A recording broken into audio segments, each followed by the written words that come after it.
Background: I'm a female, and this occurred 2 years ago when I was 18. This takes place in Maine. Every summer, my family and I go up to camp in Dedham, Maine.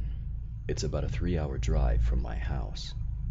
The camp itself is about an hour from the nearest town. I've been going to this camp my entire life.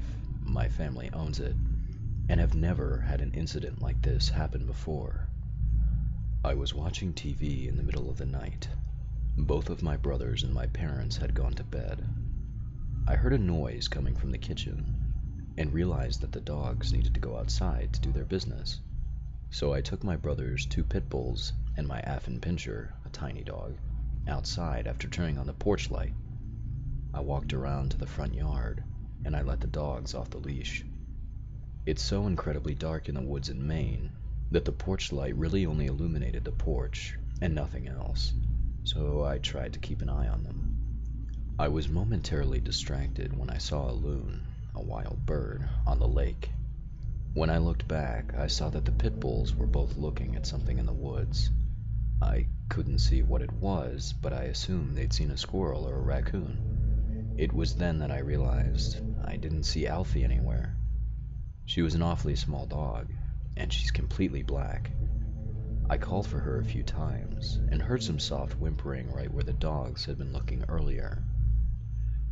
I took a couple steps in that direction and called for her again, worried that she might have gotten her paw stuck between the rocks or gotten stuck in a snake hole. Suddenly, I felt something moving behind me. I whipped around and looked down, and it was Alfie. She'd been staying close to me the whole time. I just hadn't seen her. So naturally I was thinking, if Alfie is here, what the fuck is in the woods? I took another step forward, and the pit bulls began to growl. They were slowly advancing, and were now on either side of me, looking right into the blackness of the woods. I quickly picked up Alfie and began to back up, very slowly. I'm not sure what I thought was there, but there are lots of animals in Maine, and I figured the dogs knew better than I did, since I couldn't see anything. Right as I turned around, I heard the most absolutely bone-chilling thing I've ever heard in my life. Coming from the direction of the woods, I heard something or someone call Alfie's name. It sounded almost as if it was trying to mimic me, but it was just all wrong. The voice sounded really distorted, and it almost seemed to wail. I freaked the fuck out and ran inside with the dogs.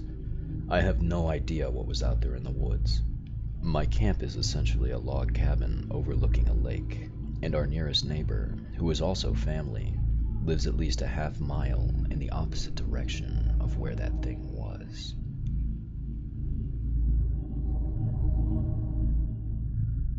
My father owns a small delivery service that operates out of Farmington, New Mexico. We mostly deliver small packages out to the middle of nowhere that are too much of a hassle for the larger delivery companies to bother with. My dad is the only employee, and we have a few pickup trucks and a trailer. One day we get a delivery out to Window Rock, Arizona, on the Navajo Reservation, about 2 hours from Farmington. My dad gets the call for the job while he's chilling with his Navajo friend Travis and his girlfriend. Travis mentions how he's got family in Window Rock that he hasn't seen in ages and suggests they go with him. I was about 6 or 7 at the time, and it was the summertime, so Dad decides we'll go down together. He can do his delivery really quick, then while Travis sees his family, we can go check out the Window Rock, a big rock face with a large hole in it that goes to the other side. It's pretty cool. We had to convoy in separate trucks, since my dad's was loaded down with freight. We decided to bring along some talkie-talkies so we could communicate with one another. We spend our time in Window Rock.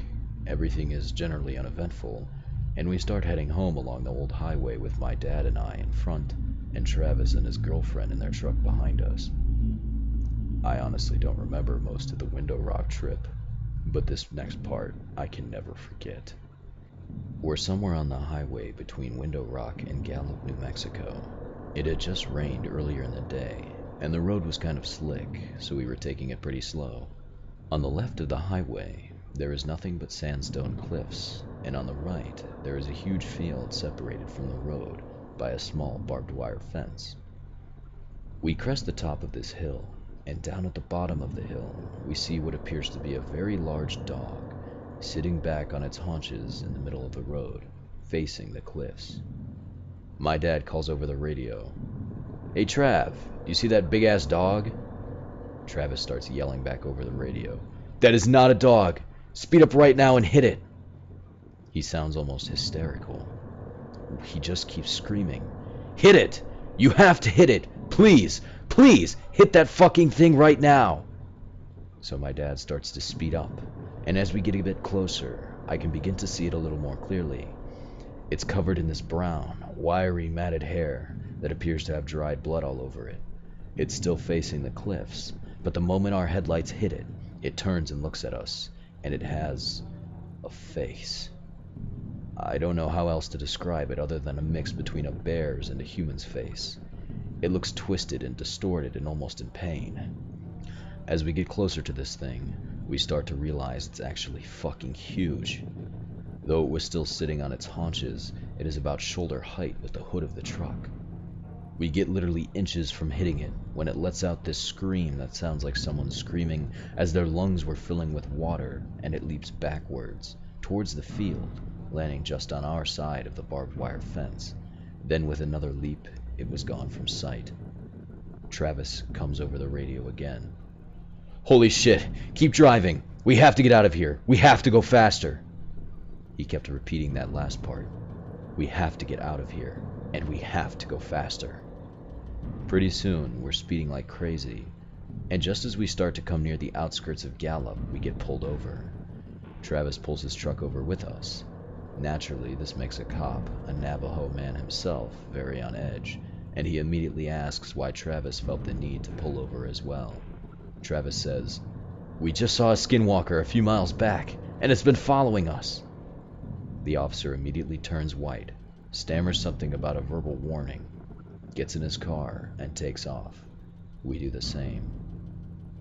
We didn't see anything else that night, but when we got home, Travis refused to let us leave without taking some kind of Navajo totem thing that was supposed to keep it away.